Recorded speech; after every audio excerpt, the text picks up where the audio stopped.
नमस्कार my YouTube family, कैसे हैं आप लोग। आशा करती हूँ आप लोग अच्छे होंगे और स्वस्थ होंगे। एक बार स्वागत है मेरे चैनल पूर्वी शाह में। और आज मैं बताने जा रही हूँ भगवान की आरती समेत पूजा के दौरान किन चीज़ों का हमें विशेष ध्यान रखना चाहिए, तभी हमें उस पूजा का लाभ मिलेगा। तो आइए वीडियो शुरू करते हैं, लेकिन उससे पहले मेरे वीडियो को सब्सक्राइब कर लीजिए, और अगर अच्छा लगे वीडियो तो प्लीज़ एक लाइक भी कर देना। तो वीडियो शुरू करते हैं।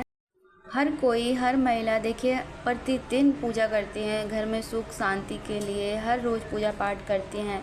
लेकिन कुछ बातें हैं जिनका हमें ध्यान रखना चाहिए, तभी हमें उस पूजा का लाभ मिलेगा।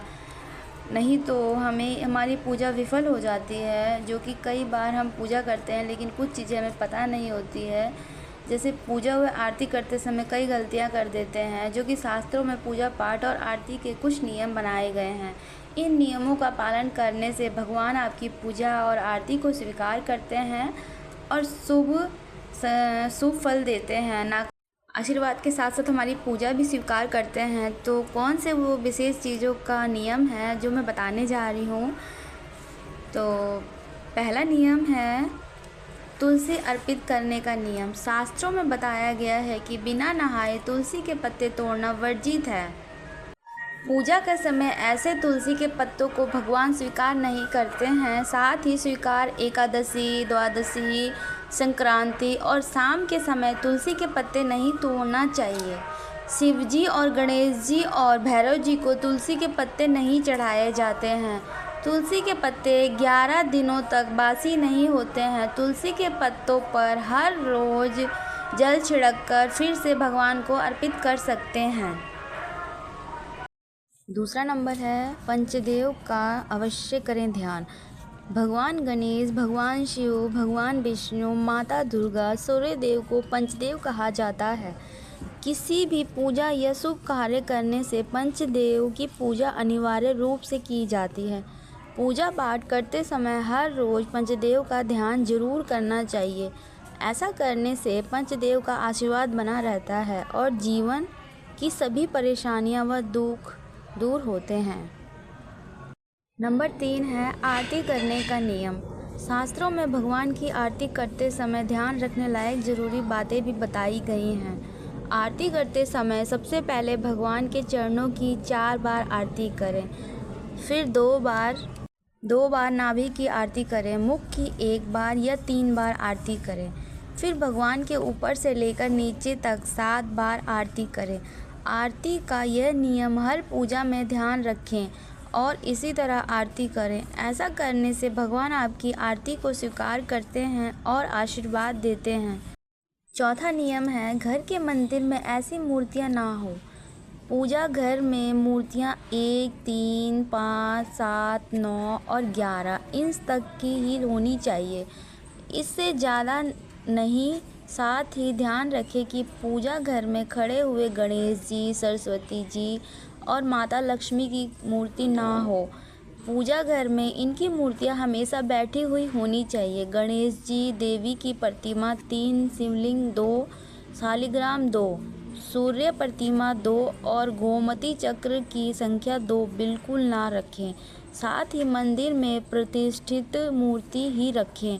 उपहार, लकड़ी, कांच, फाइबर या खंडित मूर्तियां बिल्कुल ना रखें। नंबर 5 है परिक्रमा करने के नियम। घर के मंदिर में पूजा पाठ और आरती के पूरे हो जाने के बाद उसी स्थान पर 3 बार परिक्रमा अवश्य करनी चाहिए।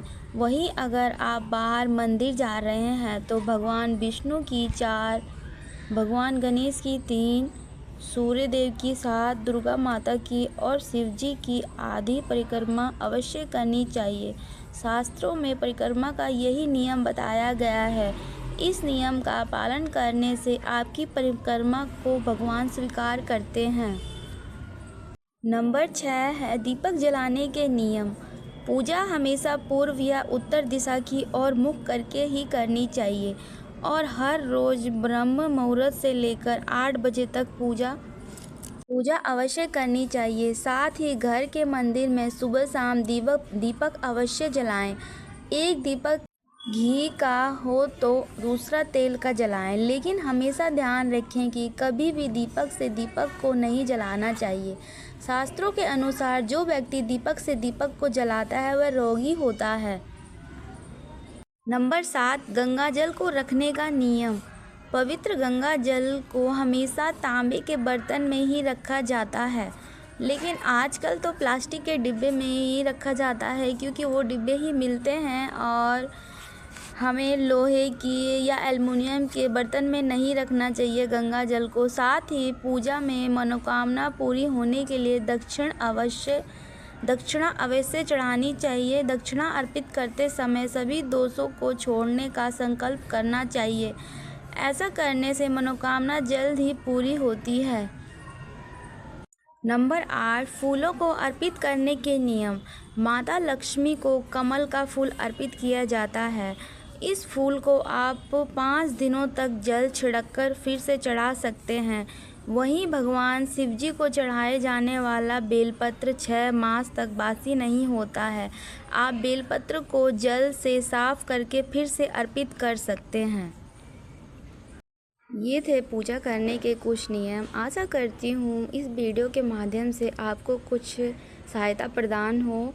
अगर मेरा वीडियो आपको पसंद आया हो तो प्लीज़ मेरे चैनल को लाइक करें, सब्सक्राइब करें। तब तक के लिए नमस्कार।